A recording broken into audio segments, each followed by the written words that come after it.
yang sekarang ini dibangun oleh apa namanya Rumel Abbas, walaupun sudah tidak mendapat perhatian publik, karena ternyata masyarakat ini sudah 80%-an se-Indonesia ini mungkin sudah tidak percaya Balawi itu sebagai cucu Nabi. Kalau NU kan sudah 99%. Ini NU bagaimana ya? Apakah NU secara struktural, pengurus, Ya, bagaimana? pengurus dan kultural itu udah nggak percaya pada Balawi cucu Nabi. Adapun narasi-narasi yang terbangun, ada pembela dan sebagainya itu karena kasihan saja. Karena kasihan saja. Kasihan dong orang selama ini lahir jadi cucu Nabi, masa mau mati jadi mantan cucu Nabi begitu. Kronologi dari pembatalan-pembatalan itu, apakah betul pembatalan itu berasal dari saya atau pembatalan itu berasal dari mereka? Kita kan yang menjadi tergugatnya adalah Balawi yang diwakili secara organisatoris oleh Rabita Alwiyah. Rabita Alwiyah inilah yang mempunyai legal standing untuk menjawab saya. Karena mereka yang selama ini mengaku sebagai turunan Nabi, dan mereka lah lembaga yang selama ini memberikan surat SIM, paspor bagi anggotanya untuk mengaku sebagai turunan Nabi. Ini keturunan Nabi, ini paspornya. Hijau paspornya kayak paspor haji begitu. Nah, harusnya Rabita Alwiyah ini menjadi orang yang kesatria, lembaga kesatria yang siap untuk berdiskusi. Yang kalau perlu dari Yaman didatangkan Umar bin Hafid itu untuk jawab, dia itu turunan Nabi apa bukan? Saya mengatakan Imaduddin Usman, Umar bin Hafid bukan turunan Nabi. Jangan ngaku-ngaku turunan Nabi lagi. Sekarang bisa nggak Umar bin Hafid jawab dia bahwa dia turunan apa bukan turunan Nabi dan ingin mensahihkan nasabnya? Saya tantang, atau murid-muridnya yang ada di Indonesia, murid Umar bin Hafid yang merasa bisa menjawab bahwa Umar bin Hafid itu memang turunan Nabi, silahkan datang atau tentukan di universitas mana dia mau. Kalau saya dulu pernah melihat Yai itu di kanal apa saya lupa, bahwa Yai siap berdiskusi bahkan 1 melawan 20 asalkan dilakukan di universitas. Iya, itu harus dilakukan secara akademik ya. Ya, secara akademik. Kenapa? Kalau akademik itu ada jurinya. Profesor-profesor ahli sejarah, profesor ahli penelitian itu nanti akan memahami logika penelitian bahwa harus dimulai dari prosedur dan mekanisme A sampai Z. Nah, yang sekarang ada kan hanya framing-framing bahwa nasabnya sahih. Mana bukti sahihnya? Ndak ada. Bikin buku, ini silahkan nanti masyarakat baca buku saya, dan semuanya akan nampak bagaimana buku yang ditulis oleh Rabita Alwiyah, dalam hal ini Hanif Alatas dan kawan-kawan itu, sama sekali tidak menjawab, bahkan buku itu sendiri yang menghancurkan dirinya sendiri. Jadi buku itu yang ditulis kemarin jadi bumerang ya? Ya, buku itu sendiri, karena di dalam buku itu mengutip kitab-kitab yang sebenarnya apabila ditelaah secara benar, itu isinya adalah membatalkan nasab mereka. Tapi kemudian diberikan sebuah kesimpulan di bawah tanpa adanya terjemahan yang benar, seakan-akan lafaz di atas itu yang diambil dari kitab mensahihkan nasab mereka. Ini kedustaan yang maha luar biasa. Yang masyarakat harus tahu bahwa Balawi ini bukan cucu Nabi. Itu aja. Masukkan ke dalam otak dan hati nurani bahwa Balawi bukan cucu Nabi dan kita tidak boleh mempercayainya. Haram mempercayai, mengakui Balawi sebagai cucu Nabi. Kalau haram, dosa itu. Kalau gini ya, Balawi bukan, ya ini sebagai peneliti dan penggugat bahwa Balawi bukan keturunan Rasul. Ada tidak Yai merasa memaksa orang untuk mempercayai Yai sebagai peneliti? Ada bahwa dong. Ada ya, harus dikatakan bahwa mereka bukan cucu Rasul. Ada. Kenapa ada? Karena memang dalilnya nggak seimbang. Nah, kalau yang kita tidak boleh memaksa dalam arti dalam tanda kutip ya, memaksa itu dalam tanda kutip, kebenaran aja seperti Islam itulah ikraha fiddin.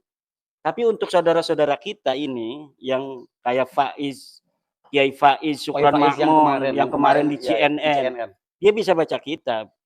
Tapi kenapa dia dalam membela nasab Balawi dengan husnudzon saja? Inilah orang-orang yang saya kira harus bertobat itu. Dia yang sebetulnya mampu beristidlal. Mampu Iya, beristidlal, iya. kemudian dia meninggalkan istidlal. Ini hukumnya la yajuz, haram. Iya, Lah iya. orang-orang awam itu akan ikut pada dia dalam kesesatan. Baik. Kenapa saya bilang sesat? Ya jelas sesat, orang nggak ada apa namanya dalil sama sekali Nasabalawi itu. Heeh, heeh. Sekarang begini ya, mengenai tentang awalnya gini, bermula dari ceramah Yai, saya masih ingat waktu itu. Dan waktu itu pun saya yang pertama kali apa namanya, ya saya mungkin salah satu pertama yang mengangkat Kiai waktu ceramah tentang nasab alwi. Dan pada akhirnya ceramah Yai itu bukannya berbicara soal nasab, tapi mungkin soal kalau dalam bahasa pergerakan itu hegemoni. Dan ditemukan diskursus-diskursus lain, semisal pemalsuan sejarah, pemalsuan kuburan. Nah, yang akhir-akhir ini ya yang terjadi itu soal Jatman. Nah, mungkin Yai bisa memberikan gambaran atau pemaparan apa hubungan kemudian relevansinya ya mengenai kajian nasab sampai ke urusan Jatman, Yai. Ya Jatman itu kan selama ini diketuai oleh seorang Ba'lawi. Iya. Lutfi bin Yahya itu Balawi. Iya. Walaupun nggak diakui dia di Robitah, mungkin dia Balawi. Betul. Selama 20 tahun lebih dia memimpin Jatman. Ternyata 20 tahun memimpin Jatman ini punya agenda sendiri selain agenda-agenda PBNU. Agenda sendiri itu seperti apa? Ya mungkin untuk apa menunjukkan eksistensi dan otoritasnya saja. Banyak orang mengatakan bahwa rugi PBNU itu apa melepaskan Lutfi bin Yahya. Rugi dari mana? Oh, katanya Lutfi bin Yahya itu yang selama ini membesarkan NU. Dia yang dibesarkan NU, bukan NU yang dibesarkan oleh Lutfi bin Yahya. Dia jadi besar itu karena NU. Bukan NU yang dibesarkan oleh Lutfi bin Yahya. Nah, kalau sekarang dia kemudian setelah diputuskan oleh PBNU bahwa Jatman harus kembali ke PBNU dan PBNU telah menetapkan kongres kemarin di Donohudan, Solo, kemudian telah menetapkan siapa ketuanya dan siapa mudirnya. Lutfi bin Yahya masih kekeh ingin dia mengadakan sendiri itu kongres, maka ini berarti dia betul-betul telah nyata apa yang selama ini kecurigaan masyarakat bahwa dia punya agenda itu, maka akan semakin nyata bahwa memang dia selama ini punya agenda tersendiri di Jatman itu. Dia bukan membesarkan Jatman demi NU, tapi demi dirinya sendiri. Ya, baik. Begini Yai, kalau misalkan gini, kalau seandainya tidak ada kajian nasab yang dipelopor oleh Yai, mungkin tidak Jatman itu masih di tangan Habib Lutfi. Ya mungkin sekali, nggak bakal berani itu yang husnudon itu semakin takut itu kalau tidak ada kajian nasab ini. Kalau sekarang ini dia husnudon itu yang ngomong husnudon itu bohongan. Husnudon, padahal hatinya nggak percaya. Baik. Berarti selama ini masyarakat Indonesia kebanyakan ya tidak berani memberikan kritik kepada ceramah-ceramah sebagian Ba'alwi atau oknum Ba'alwi itu karena memang masih ada keyakinan dalam hatinya bahwa orang itu keturunan Rasul ya. Mungkin gitu ya. Iya nggak Bang Iza, Bang Hafiz? Karena mungkin kalau misalkan masih ada keyakinan mereka cucu Rasul, kita kan sebagai masyarakat Indonesia yang sangat mencintai Rasul, bahkan Maulidan di Indonesia itu ramai, jadi sangat berhati-hati. Nah, ketika ada muncul penelitian Kiai Imad dan diputuskan mereka bukan keturunan Rasul berdasarkan argumentasi yang dipaparkan oleh Kiai Imad, jadi mereka tersadar loh, ngapain selama ini gue takut gitu. Karena saya begitu ya dulu, sebelum ada penelitian ya itu, dulu Kiai saya ngomong gini, coba Hanif tuh ceramain, karena Kiai saya tahu saya main YouTube dulu, suka bahas Wahabi dulu tuh. Kiai saya bilang, Nif itu coba kritik itu siapa yang bilang Miros Fakih Mukaddam 70 dalam sehari? Habib Rehan ya. Saya bilang nggak berani. Kenapa nggak berani? Karena ya tadi orang semua bilang keturunan Rasul. Nah, setelah muncul Kiai Imad ya udah lepas. Karena memang ya kalau dipikir-pikir ngapain kita itu masyarakat Indonesia bukan takut sama Habib, takut sama Rasulullah. Betul. Nah, sekarang ketika sudah terbukti jelas hakul yakin jiddan bahwa mereka sama sekali la yata'allaqu bin nabi nasaban wa sanadan, insyaallah kita untuk menyebut dia atau terbersit saja dia itu keturunan Nabi itu haram hukumnya. Karena kita selama ini masyarakat umat Islam itu menghargai dia itu bukan menghargai karena datiahnya, menghargai nisbahnya dia kepada Rasulullah. Ketika nisbatnya itu sudah jelas bukan cucu Nabi, apa alasan kita untuk menghormati lagi? Apa alasan itu pondok-pondok besar itu masih mengakui mereka sebagai cucu Nabi. Apakah pondok-pondok itu punya dalilnya? Ya. Mana dalilnya?